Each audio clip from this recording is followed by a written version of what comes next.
Fire tuh dapat jersey itu kalau nggak salah. Oke. Oke, kita ngeliat terlebih dahulu dari RRQ juga masih coba untuk santai-santai dulu ya. Udah masuk juga ke dalam map karena dari kedua belas tim sudah ready. So, ini dia untuk map terakhir di hari ini, Purgatory. Let's go Purgatory. Kita bakal lihat ada yang nabrak atau enggak, ataukah ada yang coba untuk melenceng sedikit dari kota yang biasa dia turuni di Purgatory. Sambil hari kita melihat di area Brasilia apakah sudah mulai ramai karena harus mudik sudah selesai harusnya. Betul. Ya.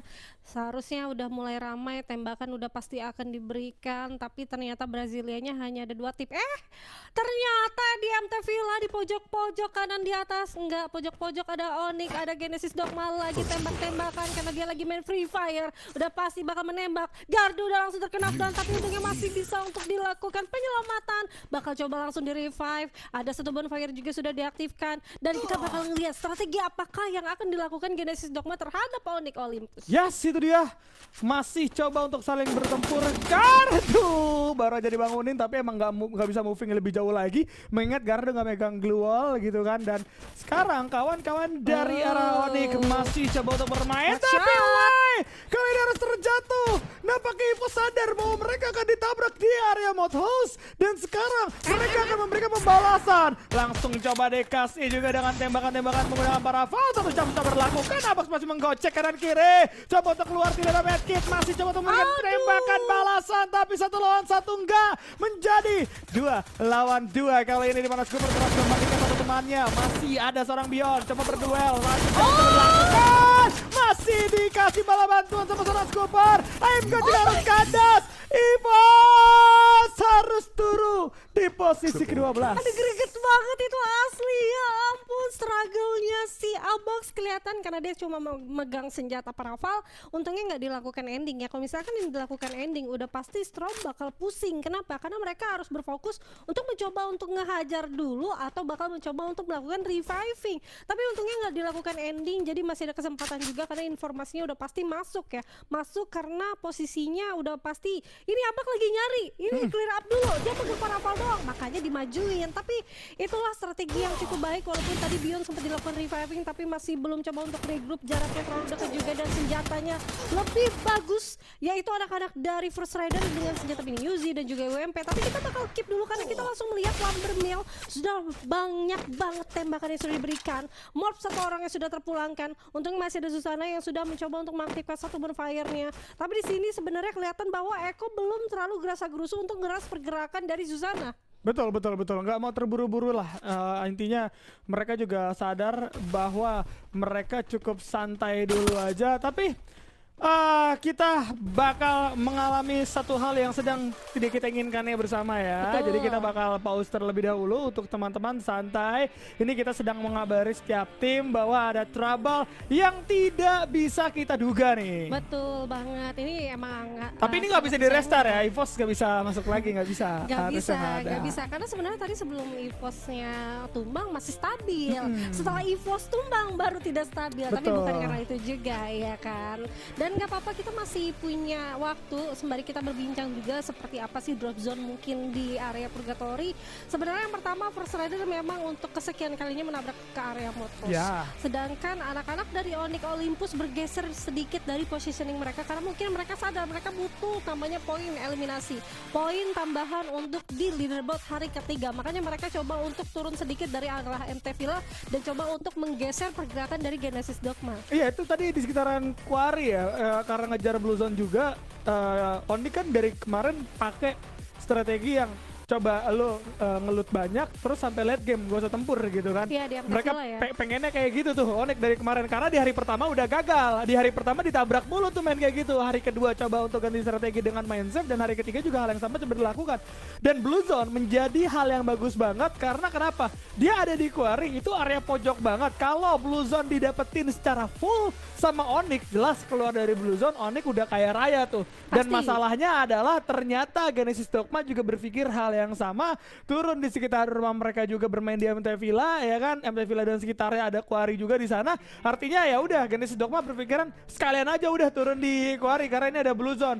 Dan ternyata masuk ke area gudang itu 2 player Onyx yang masuk ke area gudang, sedangkan 3 player dari Genesis Dogma itu ada di luar semua. Di luar Jadi kayak semua. Onyx yang udah masuk ke dalam gudang udah pasti bakal kekunci juga. Karena namanya looting lo pasti butuh waktu, sedangkan Genesis Dogma turun dapat senjata langsung nengok ke arah gudang, nggak usah makin lama, nggak usah nyari armor segala macem, langsung hajar dulu aja yang di dalam gudang, dan itu membuahkan hasil yang cukup bagus untuk Genesis Dogma ya. Ya, apalagi ada satu orang juga sempat membackup ya dari arah kejauhan, tapi mungkin masih blind spot karena posisi hangar kan terlalu luas. Banyak banget beberapa obstacle masih bisa dimainkan.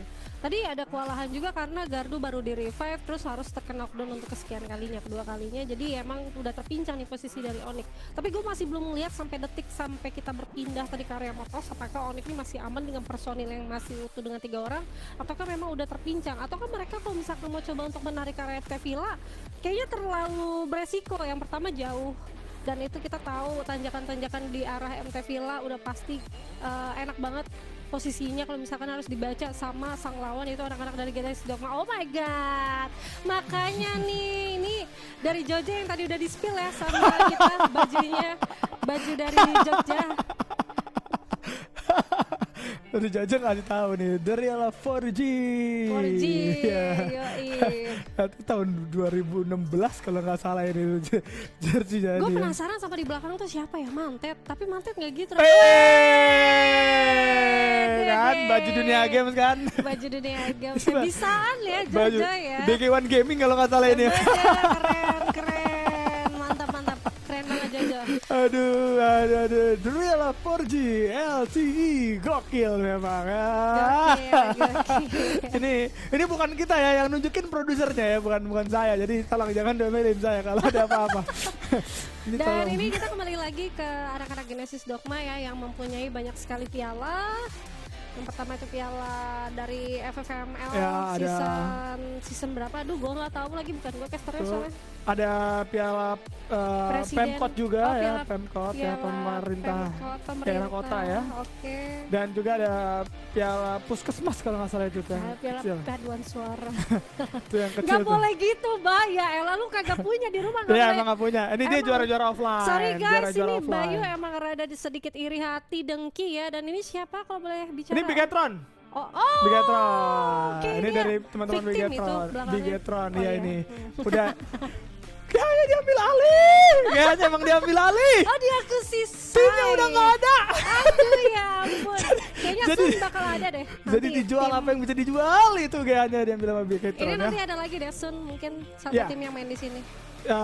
Apa tuh? Mau tahu aja sih. Ah ya. Gosip, Bay, gosip ya. Oke.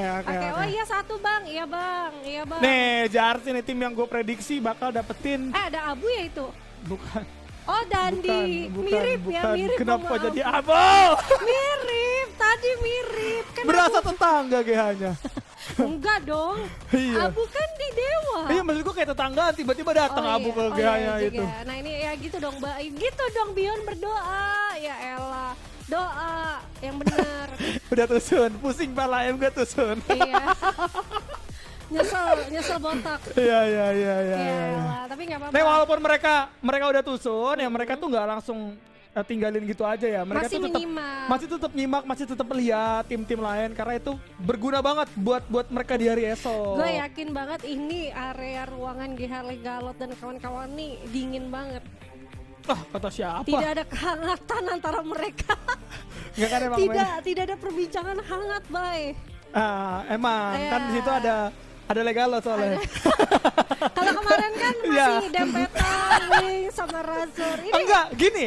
Legalot itu kalau ada, dia tuh menurut gue orang yang cukup serius untuk menangin sebuah pertandingan. oh iya, udah Iya. kelihatan. Jadi kayak orang juga teman-temannya tuh kebawa serius jadinya kalau ada Betul. seorang legalot di situ gitu. Jadi auranya aura mistis. Bukan aura mistis, aura iya. serius, aura Aura fokus yang bener-bener. Aura juara lah ya. Betul. Dan ini Dewa yang seperti biasa kita ngelihat ada tangga di belakangnya. Iya. Yang entah itu menuju ke atas mana. Iya kan, nggak salah dong. Iya betul. Enggak, Betul. gue nggak peduli sebenarnya soal tangga gitu kan. Ini para playernya disediain sofa tapi nggak duduk di sofa. Iya, dan gue nggak ngeliat kids Dia dari cuma kemarin. belakang kamera dia.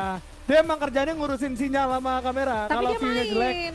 view jelek dia benerin gitu. Dia Oh, multitasking makanya. emang Oh, multitasking. multitasking. Dan sekarang kita akan balik lagi menuju map selanjutnya yang ternyata Remake. kita akan remake. Berarti ini 12 tim. EVOS-nya main. Alright, EVOS-nya main karena sebentar kita akan mendengarkan Ini Alright. jadi gini, gue jelasin semuanya. Bang, kenapa restart bang? Padahal tadi lo bilang enggak. Ini bapak produser baru ngasih tahu gue bahwa ada rule book yang harus kita patuhi. Dan di buku peraturan kita, ini tadi tuh belum sampai ke menit yang ditentukan. Jadi ada peraturannya guys. Kalau koneksi atau mungkin dari arah roomnya bermasalah, kita harus remake bareng-bareng sampai menit yang ditentukan. Karena tadi masih di bawah 3 menit kalau nggak salah ya. Jadi masih bisa di remake juga gitu guys ya. Jadi ini makanya salah satu kenapa Bion tadi masih smile karena sekarang Bion udah berhasil mendapatkan 1 orang, tapi sayang sekali Bion dan Jafrey juga harus terkena knockdown di tempat yang sama dengan musuh yang sama. Abax berhasil mendapatkan 1 headshot menggunakan XM8, langsung belanja membeli temannya, bakal coba untuk rekrut kembali. 1 jump shoot berhasil dilakukan oleh Abax, tapi Abax harus terkena knockdown. Belum ada backupan karena 2 temannya Bion baru jadi hidupkan dan Naim Guard masih belum terlihat. Naim Guard yang lagi berenang menuju ke arah Motos, bahkan mencoba untuk meninggalkan area Motos begitu aja. Tidak mau tusun untuk kedua kalinya. Inilah pilihan yang cukup cepat yang akan diambil oleh EVOS Esports. Iya, di sini EVOS harus besar hati ya. Mereka udah ngajakin duel lagi dan mereka udah ngakuin bahwa Rider Storm ternyata cukup kuat ya untuk di area Motos. Jadi udah mundur aja dan cabut aja. Sedangkan 1 player dari Dewa entah apa yang dilakukan, mereka coba datang untuk melihat karya Motos, berharap menjadi orang ketiga, justru malah harus menghilang juga. 4 poin eliminasi berhasil dikantongi oleh First Rider Storm. Dan Marp kali ini juga akan bertemu dengan kawan-kawan dari Raiko Esports. Harus hilang dari serang Susana. Dan 2 anggota dari Marp akan coba bertahan terlebih dahulu untuk menghidupkan kawan-kawannya kembali dan masih bisa bangkit lagi. Kalau kita melihat pertempuran untuk di map terakhir jauh lebih intens nih ya. Intens sekali, lebih panas banget, apalagi kali ini Gedai dengan Audrey baru mencoba untuk stranggle ke arah depan.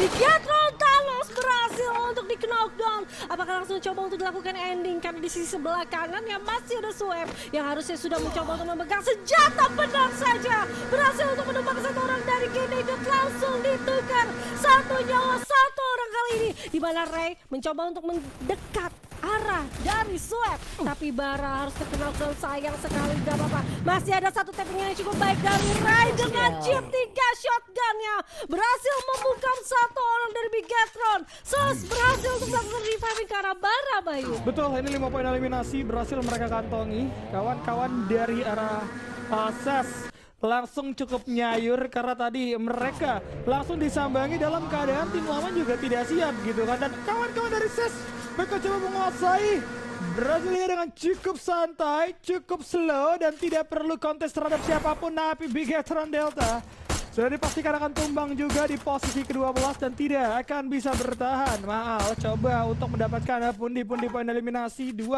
orang berhasil dikandaskan di tempat yang sama oleh seorang Maal dan juga Susana. Kali ini Eko sudah mulai terkikis. Yang tadi gue pikir Eko bakal bisa dapetin ke arah Morp, ternyata enggak ya.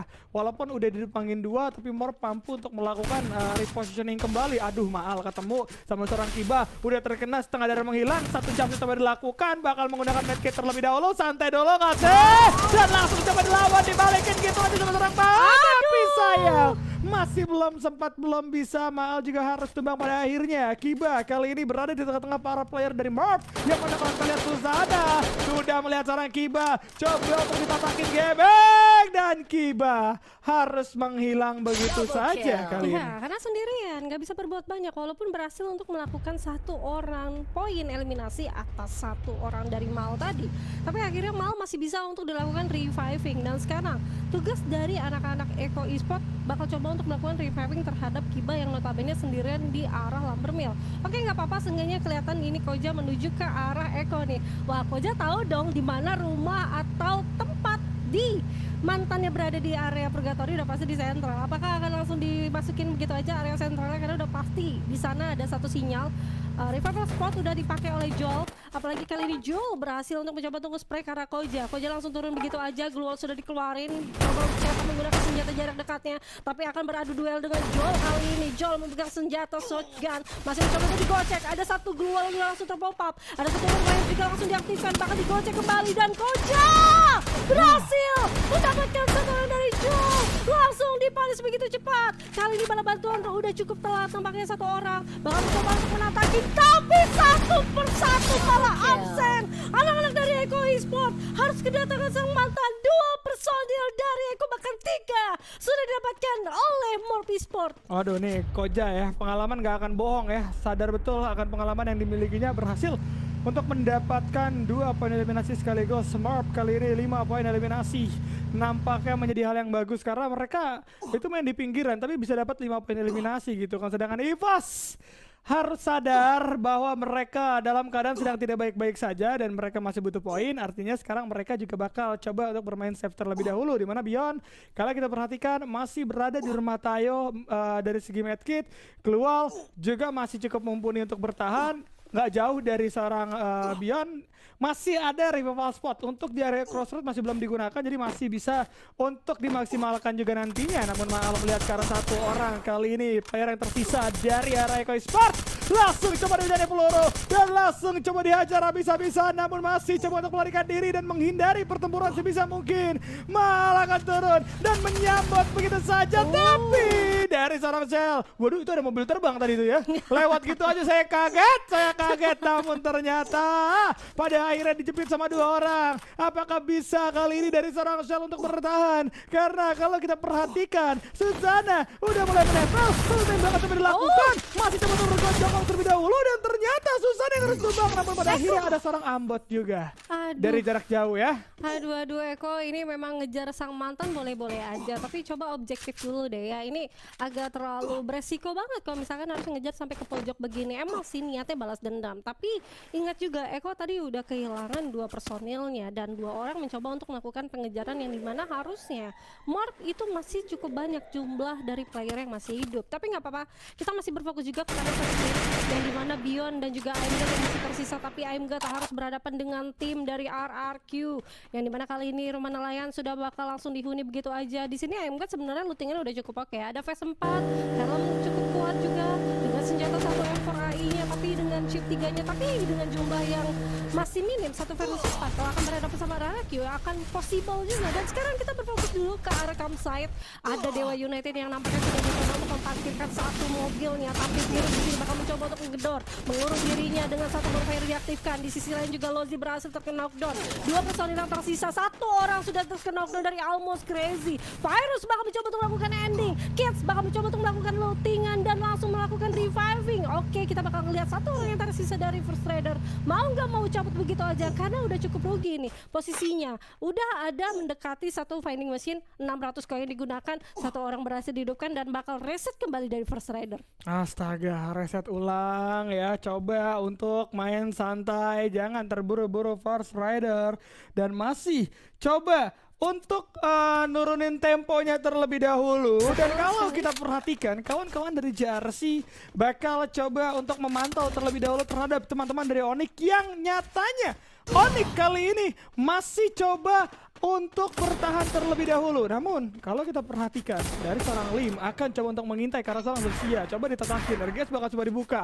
Zexia dipaksa untuk mundur, dipaksa untuk menghilang terlebih dahulu. Dan kalau kita perhatikan 2 poin eliminasi nampaknya akan menjadi 1 posisi yang cukup nikmat gitu kan. Karena mereka udah dapat 2 poin eliminasi, tingkat kepedean mereka jauh lebih tinggi dibandingkan Onyx yang sekarang udah mulai terjepit juga posisinya. Zexia bahkan kalau kita lihat lemparan granat masuk di sana, Lim berhasil mendapatkan 1 dan langsung menghilang begitu saja, masih bertahan. Sedangkan dari seorang Gareo kali ini bakal coba untuk bermain sendirian di area rumah Tayo yang gua rasa ini gak cukup bagus untuk seorang Gare karena mereka dari JRC juga udah sadar betul bahwa masih ada 1 player dan siap banget untuk ditabrak gitu aja. Teman-teman dari JRC kali ini gak mau terlalu all in kah? Gak ketahuan ternyata posisinya, padahal tadi sempat ngebuka glue wall juga, yang gue pikir dengan ngebuka glue wall dia tahu, namun JRC gak mau ngambil pusing, zona udah kelihatan, pindah dulu aja nih solusinya. Iya, setuju. Kenapa? Karena sebenarnya ada RRQ yang bakal ikut campur, makanya tidak mau terlalu ambil resiko untuk JRC.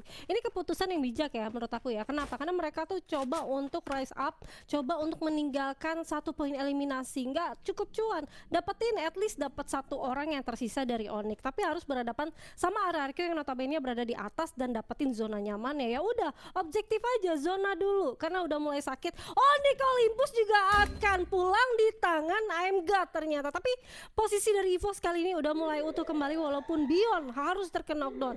Kita harus melihat pergerakan dari EVOS yang akan berhadapan dengan Genesis Dogma. Jadwal sudah mengeluarkan 1 RGS ke arah depan. Di sisi yang lain kali ini kita masih melihat EVOS yang sedang mencoba untuk menggunakan 1 vehicle ke arah luar. Ada 1 Abax juga yang bakal coba untuk memantau, tapi Jafra sudah terpantau cukup baik. Ada 1 charger booster yang bakal mencoba untuk mengaktifkan skill dari Jafra, langsung terbungkam begitu aja. Tapi nggak apa-apa, kali ini kita langsung berpindah ke Nasas akan berhadapan dengan jarak dekat dengan anak-anak dari First Rider. Bara bakal mencoba untuk menggocek, tapi dengan sakitnya zona, alhasil 1 personil dari First Rider langsung terkena knockdown. Betul, bakal coba langsung di-knockdown gitu aja. Sedangkan Zeus kali ini 7 poin eliminasi bakal coba dibuka terlebih dahulu. Masih belum usai pertempuran yang terjadi. Teman-teman dari Zeus akan coba untuk memaksimalkan poin eliminasi mereka, namun Abax gak bagus posisinya. Genesis Dogma 3 orang sekaligus untuk menabrak ke arah seorang Abax, dan sudah pasti Yos mendapatkan Abax dengan begitu mudahnya. EVOS terpisah cukup jauh, bahkan kalau kita lihat dari serang Beyond juga tidak bisa berkata-kata.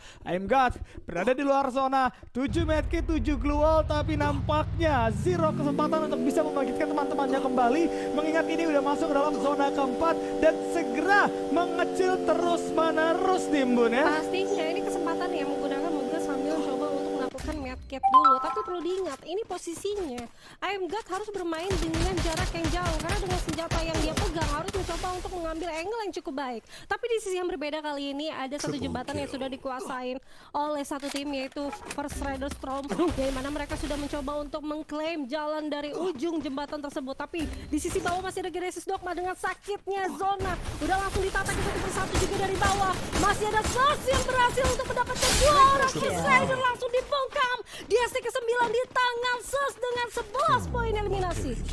Alpha yang benar-benar mengamuk nih bos. Semua tim yang terlihat nggak ragu-ragu untuk mereka hajar, nggak ragu-ragu untuk mereka tembaki terus-menerus dan membuahkan hasil yang sangat-sangat manis dengan perolehan 11 poin eliminasi kali ini. Namun kalau kita melihat teman-teman dari Genesis Dogma juga akan sadar betul bahwa ada seorang I'm God di sana yang membuka glue wall karena sudah mulai masuk ke dalam zona berikutnya. Tapi ternyata Genesis Dogma juga bakal ditabrak sama Ses kali ini dari arah bawah. Langsung coba di-jumpshotin sama seorang Ray. Baru dapetin 1 karena seorang Yos di sana. Di area bawah masih ada seorang Borgai, coba untuk bermain terlebih dahulu. Itu gerakan temannya slow aja, masih coba berputar dan ternyata 2 anggota Deos juga harus menghilang, menyisakan seorang Borgai sendirian kali ini melawan 3 orang. Genesis Dogma harus menghilang di posisi ke-8. Tapi I'm God dapat kulkas, apakah dia ada koin untuk menghidupkan teman-temannya? Itu yang sekarang jadi pertanyaannya, karena kalaupun ada koin, ini benar-benar tipis banget. Zonanya udah terlampau sempit, artinya cuman hanya akan memberikan poin eliminasi terhadap tim-tim lain yang sekarang sudah dapetin zona nih, Bun. Setuju banget, apalagi kalau kita berfokus di sini, Sus bener-bener lagi clear up banget, lagi bersih-bersih. Tapi First Rider juga harus ditutup begitu saja di tangan Bara. Bara berhasil untuk membungkam 1 personil yang tersisa dari First Rider. Di sisi yang berbeda kali ini Legalot dan teman-teman yang masih berfokus dengan tujuan mereka harus berpikir dari sisi manapun bakal masuk. Begitu aja dari sang lawan. Sus nampaknya bakal mencoba untuk menerobos pergerakan dari dan pertahanan dari RRQ. Tapi nggak sampai di situ aja karena dia sadar di bawah sana masih ada Dewa, masih ada AIMGA juga. AIMGA udah mulai low banget XP-nya, masih mencoba untuk refill lagi dari Legalot. Sorry maksud gua AIMGA, tapi EVOS harus dipulangkan di tangan Bara. Jojo kali ini berfokus kepada RRQ.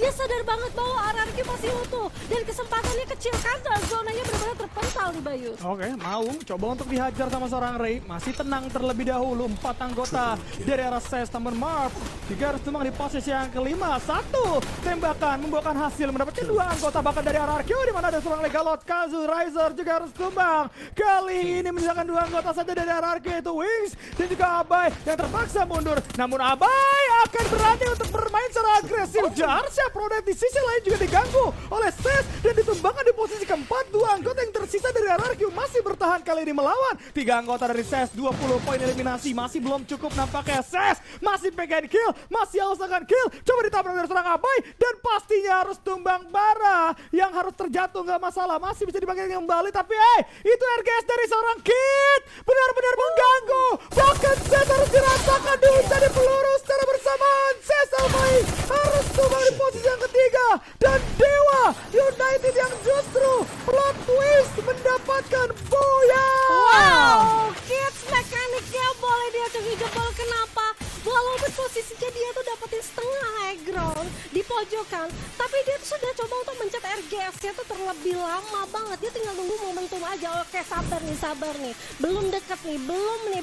Sampai akhirnya dia sempat mengeluarkan satu RGS, 2 orang dari SES tertumbangkan. Kelihatan kenapa? Karena sebenarnya SES sendiri itu nggak sempat untuk melakukan lootingan terhadap mayat-mayat yang sudah dia luluh lantakan. Kenapa? Karena zonanya udah mulai menyusut dan fokusnya dia harus coba untuk menghadapi teman-teman dari RRQ. RRQ masih cukup kuat walaupun sebenarnya kita bisa lihat dengan jelas Wings itu punya satu pertahanan duel aja yang masih belum terpup up. Tapi dengan posisi yang masih bisa dimainkan, dia gocek sana sini dan akhirnya masih bisa mengelabui pergerakan dari SES. SES nampaknya udah tercicil juga dari kejauhan sama teman-teman dari Dewa United. Begitu juga tadi ada JRC juga sebelum tumbang. Jadi sebenarnya SES ini banyak banget musuhnya, banyak banget yang minat gitu kan, dan itu udah kelihatan. Walaupun balik lagi RRQ dari belakang tidak ada gangguan, makanya dia berfokusnya terhadap SES aja.